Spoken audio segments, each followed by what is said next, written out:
Oui, alors dans les émissions qui ont précédé, on a vu à plusieurs reprises que, malheureusement pour la France, dans les combats navals, les Français ont en général le dessous et parfois, comme à la hougue, d'une manière tout à fait écrasante pour eux. Bien sûr, il y a des victoires comme Bévésier, mais les Anglais, d'une manière générale, jusque-là, jusqu'à la Révolution, prennent la mauvaise habitude de nous battre et parfois lourdement sur mer. Et malheureusement, aujourd'hui, je vais évoquer une nouvelle défaite navale française qui va se produire au fond de la Méditerranée par rapport à la France, à Aboukir. Aboukir, c'est une baie qui se trouve en Égypte, près du delta du Nil, près de la ville d'Alexandrie.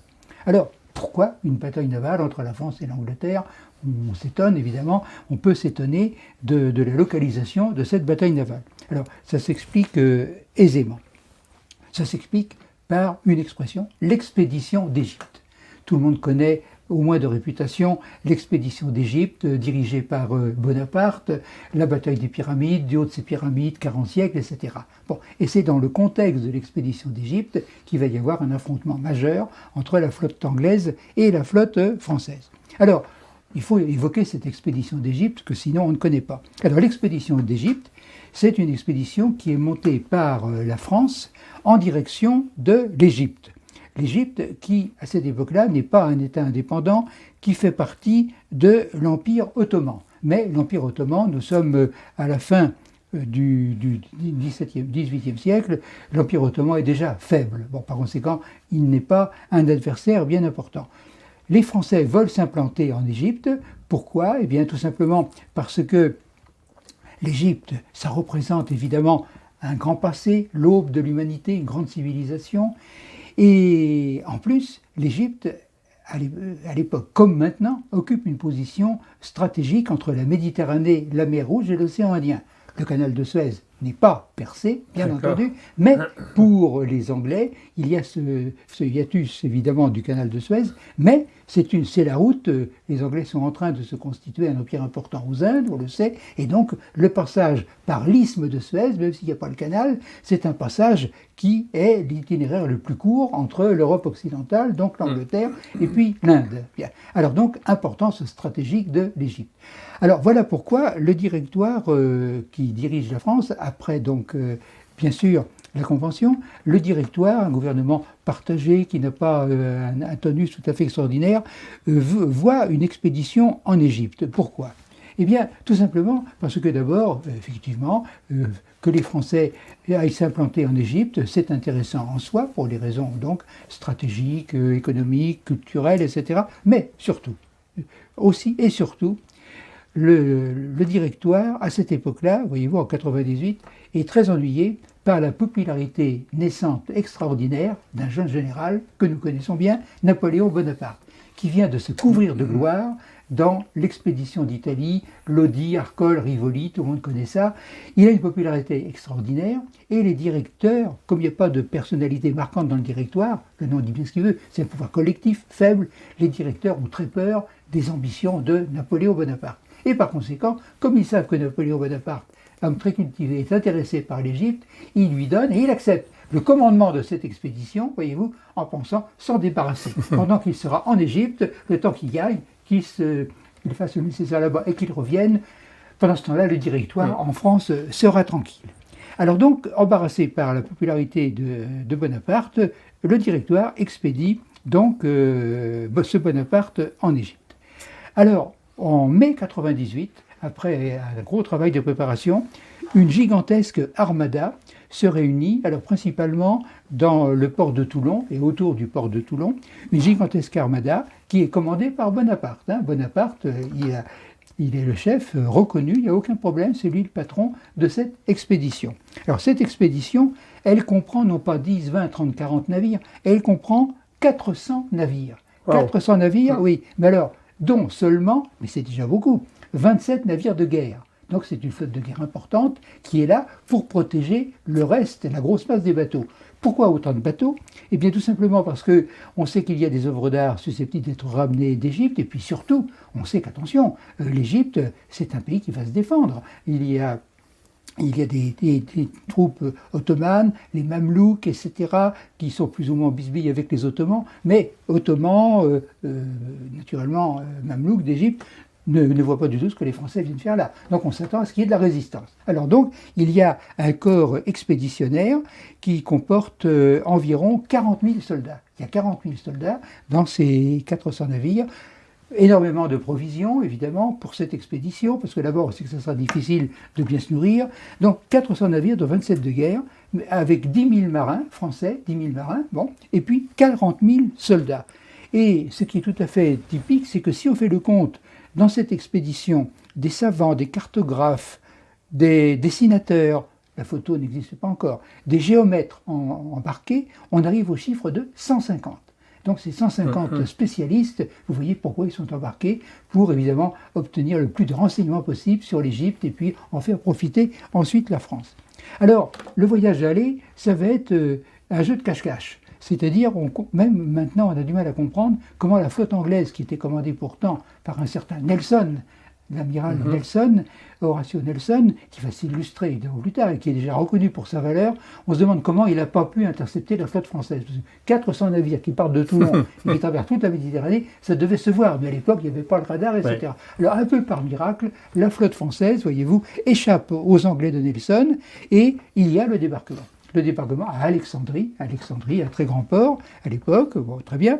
Et à ce moment-là, donc, la flotte a fait son boulot. La flotte, elle va attendre, parce que bien entendu, il est possible qu'il faille aller chercher des renforts, etc. Et puis, il faut empêcher les Anglais de débarquer. Enfin, donc, la flotte française, après avoir débarqué les troupes, les savants, etc., elle se met au repos. Et alors, à l'intérieur de l'Égypte, alors là, Bonaparte qui a le commandement, Bonaparte, c'est la bataille des Pyramides, et par la suite, ce sont des combats beaucoup plus difficiles, à Saint-Jean d'Acre, etc., où ça se passe pas très bien. Mais enfin, donc, à l'intérieur, bien entendu, par définition, la flotte française n'est plus concernée. Elle attend, elle est au repos.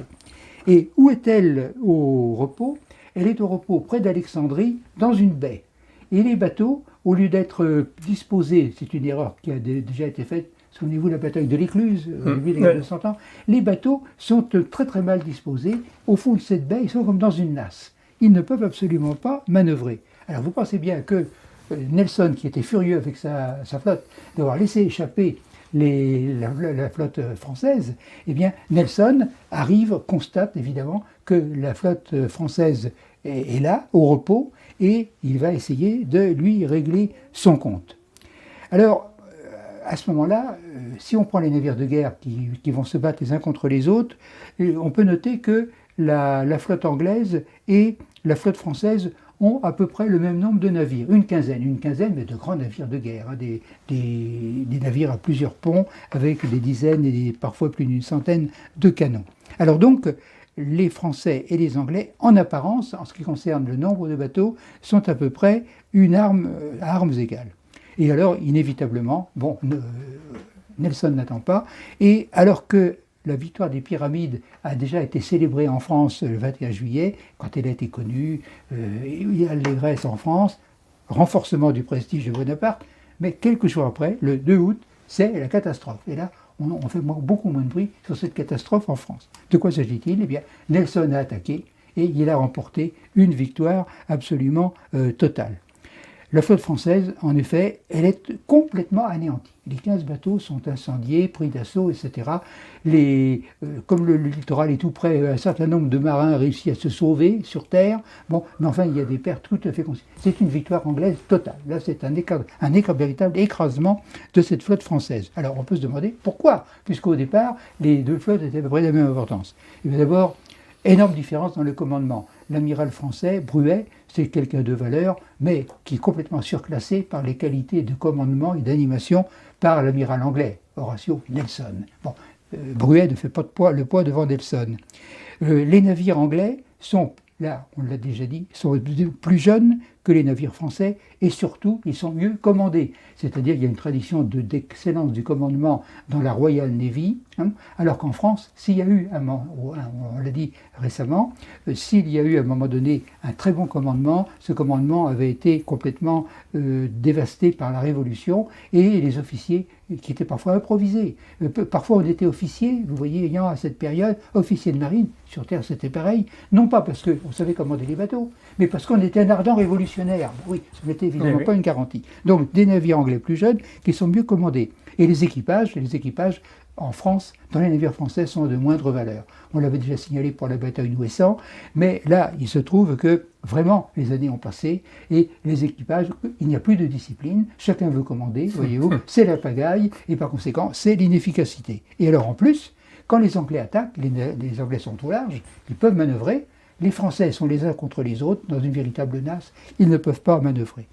Alors donc, c'est un véritable désastre. Cette bataille d'Aboukir, désastre pour la France. Mais alors vous voyez les conséquences.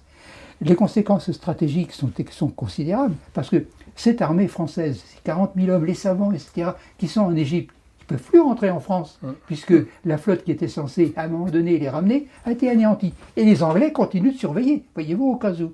Alors, c'est évidemment une catastrophe pour la France. Alors, comment les choses vont-elles se passer? Elles vont se passer en deux temps. Bonaparte, qui se rend compte que c'est infiniment, surtout avec le désastre d'Aboukir, plus difficile que prévu. Bon, Bonaparte, il va rentrer tout seul. Alors là, tout seul avec, plus exactement, avec son bateau de commandement, son bateau amiral, avec un nouvel amiral, parce que Brueys était mort, mais avec 2-3 bateaux d'accompagnement, c'est une toute mini-escale, alors bon, rapide, qui va essayer de traverser la Méditerranée, pardon.